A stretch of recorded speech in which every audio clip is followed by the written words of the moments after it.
Hi, it's Jason from Fraser Valley Rose Farm. We're entering into pruning season for roses, and I think a question worth addressing is whether you can propagate from the trimmings from your spring pruning. I'm saying on roses in this case, but you can apply the same logic to many other shrubs that you would prune in the spring. That's the topic for the video, but first I have a tiny bit of show and tell. I want to show you this plant that I just picked up at a local nursery. I think it's instructive because this is a podophyllum spotty dotty, but funny thing, there are no spots on the leaves. There's a story behind that that has to do with how you grow plants. And so this one was grown in a greenhouse in warmer and more humid growing conditions, maybe ideal growing conditions, but out in nature it would go into a slow ramp up in spring, and these leaves would emerge with a characteristic beautiful dotting. Now I love this plant anyway, the umbrella shaped leaves, love it. It's already in flower, but normally it wouldn't go into flower until much later in spring. Here we are, second week of February, it's almost finished its flowering. Basically what it did in those ideal greenhouse conditions is it rushed through its whole spring season and finished before it should have even started. And in doing so, it skipped all the lovely stages of leaf coloring that people would appreciate most for their gardens. So while you may assume that growing things in ideal growing conditions like a greenhouse, warmer and more humid, may result in better growth, a happier plants, happier you for growing better plants, what you end up doing is sometimes you push plants that don't want to be pushed. The other example I would use of this is violas or pansies, which you can sometimes see grown in packs all together on a bench, warm in a greenhouse. And what they do is they put on this, I'm going to show you a picture, a look of stretchiness or a blousiness that you know as soon as you put that into the garden that they're going to be colorful for a moment, yes, but then they're just going to flop. They're not going to last long in the garden. Violas, pansies should be grown low and slow in cooler conditions so they last longer in your garden. And for this one here, you remove the best qualities of the plant by growing it fast and warm.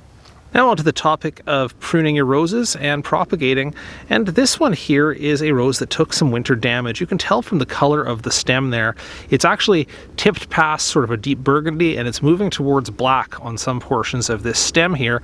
Not a healthy color, but if I look way down low on the plant, and mind you this is a young plant, but if you look at the crown, you can see that those stems at the crown actually have a healthier color to them. So this is why we delay pruning until after the winter season. Some people prune in fall, but my feeling is you may as well do it once you know where the damage is on the plant, so you're not having to double your work. And also by cutting it low before the winter, you can actually increase the amount of damage by having those exposed stems further back on the plant.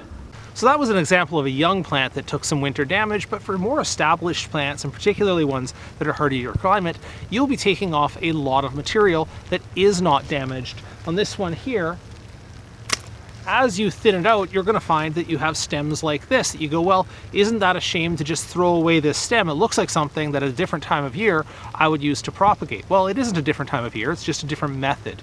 Hardwood cuttings. And I'm going to push you back to a video that I did in the fall where I took hardwood cuttings of roses and other shrubs around the yard, and the method is just to stick them into a bed in the ground and with a little bit of rooting hormone, and the method is exactly the same. Let me show you where those cuttings are right now in the process of rooting and what you would do with these that's the same or different.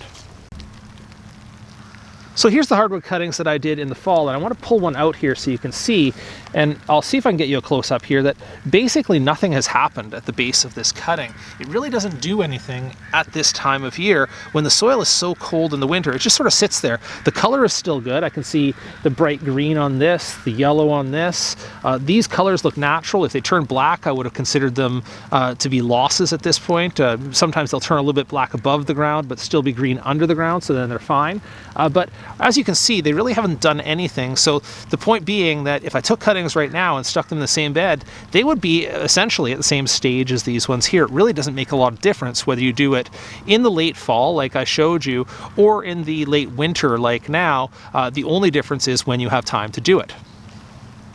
Now the nice thing is that since I made that previous video just a couple of months ago that I'm going to link up here, I won't have to go deeply into the method itself. It's very easy and very much like your regular cuttings. You take a cut just below a node here and you dip it into rooting hormone to prepare it to go into the garden. Then you stick it down. You actually don't want a ton of rooting hormone on the base there. You stick it down into the soil about halfway or a little bit more than halfway just to anchor it into the soil, and then leave it to root low and slow. Now the only questions that really remain in this is, why would you choose to do it in the fall, or why would you choose to do it in the spring? There really is no reason. It's just a matter of when you're out in the garden and identify some plants that look good for hardwood cuttings, you can take them when it's convenient for you to do that. And certainly you prioritize that by your own workflow when you have the most time around the year. The nice thing about doing it at this time of year when you're doing cuttings on your roses anyway, which is, by the way, something I'll go into in the next couple of weeks on the channel here, is how to do spring pruning on roses,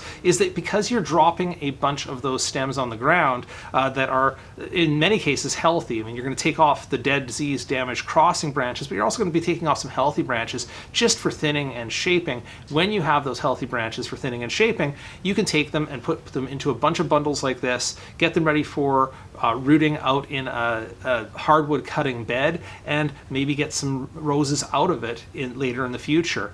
So that's all I had for you on the topic today. If you have any questions about that, please drop it into the comments below the video and I'll see what I can do to help.